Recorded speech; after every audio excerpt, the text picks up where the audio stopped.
Hi friends, welcome to my channel Ogawal Kasmi. আজি মই আপোনালোকৰ ওচৰত উপস্থিত হৈছো আন এটা নতুন ব্লগ লৈ। তেতিয়াহ'লে বেছি নকৰি আজি ব্লগটি আৰম্ভ কৰিব লওঁ। এতিয়া প্ৰায় 10:30 মান বাজিল। মই ভাবিলোঁ আজি ব্লগটো আপোনালোকক আমাৰ ভিলেজখনটো কেনেকুৱা তাকে দেখাওঁ বুলি।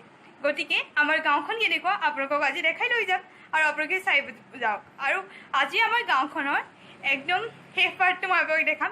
শেষ পাৰ্ট মানে পুৰা গাঁৱলীয়া পৰিৱেশ আপোনালোকে চাওক। এতিয়া আমি আহি আছোঁ ভিলেজ ষ্ট'ৰত। চাওকচোন গাঁৱলীয়া ৰাস্তা আৰু এয়া কালি বৰষুণ দিছিল চ' বোকাও হৈ আছে অলপ ৰাস্তাটো। যি নহওক আমি গৈ আছোঁ। এয়া জংঘলৰ মাজে মাজে মই আহি আছোঁ। আপোনালোকে চাওক, আপোনালোকে নিশ্চয় দেখিছে সেইখন কাজিৰঙা অভয়াৰণ্য নহয় নহয়, মই ধেমালি কৰিছোঁ। সেইখন কাজিৰঙা অভয়াৰণ্য নহয়, এইখন আমাৰ ঘৰৰ ওচৰত থকা এখন হাবি। ইমানেই গছ আছে সেই হাবিখনত, আপোনাক কি ক'ম। আৰু ইয়াতে বান্দৰ ইমানেই উপদ্ৰৱ চলে, মানে কি দেখিলে মোৰ ইয়ালৈ আহিলে ফিলিংছ হয় যে মই কাজিৰঙা অভয়াৰণ্যৰ মাজে মাজে গৈ আছোঁ। চ' আপোনাক মই ধেমালি কৰি ক'লোঁ কাজিৰঙা অভয়াৰণ্য বুলি। ইয়াত বহুত গছ আছে আৰু বিভিন্ন প্ৰকাৰৰ গছ আছে আৰু বহুত ঔষধি গছ গছনিও ইয়াতে পোৱা যায়। গতিকে মই আপোনাক ধেমালিকৈ ক'লোঁ আৰু ইয়াতে সেইখন কাজিৰঙা অভয়াৰণ্য বুলি। এতিয়া মই আপোনালোকক আৰু এটা দৃশ্য দেখাম, আপোনালোকৰ নিশ্চয় মনটো ভাল লাগিব। এয়া চাওকচোন, এইখিনি দেখি আপোনালোকৰ কেনেকুৱা ফিল হৈছে। এনেকুৱা ফিল হৈছে বহুত ডাঙৰ ক'ৰবাৰ মই নদী বা কিহবাৰ পাৰত আছোঁ বুলি, কিন্তু নহয়। চাওক, এইখন আমাৰ গাঁৱৰে মাজত থকা এখন সৰু বিল। আৰু সেই বিলখন মানে মই বহুত বছৰৰ পাছত এই বিলখনৰ ওচৰত আহিছোঁ আৰু বিলখনৰ পৰিৱৰ্তন দেখি সঁচাকৈ মোৰ আচৰিত লাগিছে আৰু ভালো লাগিছে। আমাৰ গাঁৱৰ মাজতো যে এনেকুৱা এখন বিল আছে মই গমেই পোৱা নাছিলোঁ। মই গম পাওঁ, আগতে শুনিছিলোঁ, সৰুতে গৈছিলোঁ, কিন্তু সৰুতে ইমান ধুনীয়া নাছিলে এই বিলখন। এতিয়া বহুত ধুনীয়া হৈ গ'ল, বহুত চাফাও হৈ গ'ল।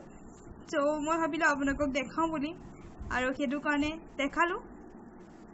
আৰু আপোনালোকৰ চাই কেনেকুৱা লাগিল মোক নিশ্চয় কমেণ্ট কৰি জনাব, আৰু এনেকুৱা ধৰণৰ প্লেচ লৈ বিচাৰে নেকি জনাব। এতিয়া চাওক, অলপ আপোনালোকক মই আৰু ভালকৈ দেখাবৰ কাৰণে দেখাইছোঁ। আৰু চাওকচোন ইয়াৰ পৰা আকাশখন কিমান মজা লাগিছে। আৰু এতিয়া ৰাস্তা দি আহি আছোঁ, আহি থাকোঁতে বোলো ৰাস্তাৰ ওচৰত এই ঘাঁহখিনি দেখিলোঁ। ঘাঁহখিনি দেখি পেলাই কিবা এটা ভাল লাগি গ'ল, কেৱল সেউজীয়া দেখি মনটো ভাল লাগি গ'ল। চ' আপোনালোকক দেখাবৰ কাৰণে আপোনালোকক দেখালোঁ। আপোনালোকৰ কেনেকুৱা লাগিল নিশ্চয় মোক জনাব, আৰু এনেকুৱা ধৰণৰ প্লেচটো বিচাৰে নেকি মোক নিশ্চয় জনাব কমেণ্ট কৰি।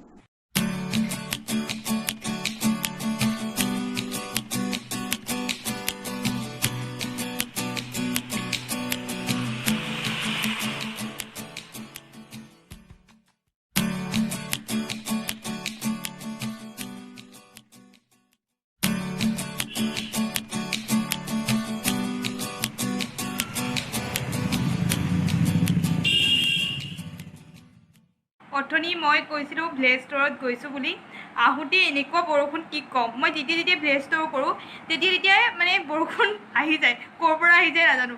যাওঁতেতো আপুনি দেখিছেই ন ইমান ৰ'দ, তাৰপিছত তাত গৈ পাইছোঁ, পাই পেলাই আহিছোঁ ইমান বৰষুণ কি ক'ম। গতিকে মই আপোনাক সেইখিনি স্কিপ কৰিবলগীয়া হ'ল, সেইখিনি আপোনাক দেখাব নোৱাৰিলোঁ। তাৰপাছত আহিলোঁ, আহি পেলাই ভাবিলোঁ আপোনালোকৰ লগত কথা পাতোঁ। তো আজি ভিডিঅ'টো আছিল ইমানেই। যদি ভাল পালে এটা লাইক কৰিব, কমেণ্ট কৰিব, এনজয় কৰিব, লগতে চেনেলটি ছাবস্ক্ৰাইব কৰি ল'ব। ছাবস্ক্ৰাইব কৰি ওচৰত থকা বেল আইকনটো দবাই দিব, যাতে মোৰ ভিডিঅ' গ'লে আপোনাৰ নটিফিকেশ্যন যায় আৰু আপোনালোকে মোৰ ভিডিঅ' চাব পাৰে। তেনেহ'লে পুনৰ আপোনালোকক এটা নতুন ভিডিঅ' লগ পাম। তেতিয়ালৈ আপোনালোকক মাগিছোঁ বিদায়। ধন্যবাদ। জয় আই অসম।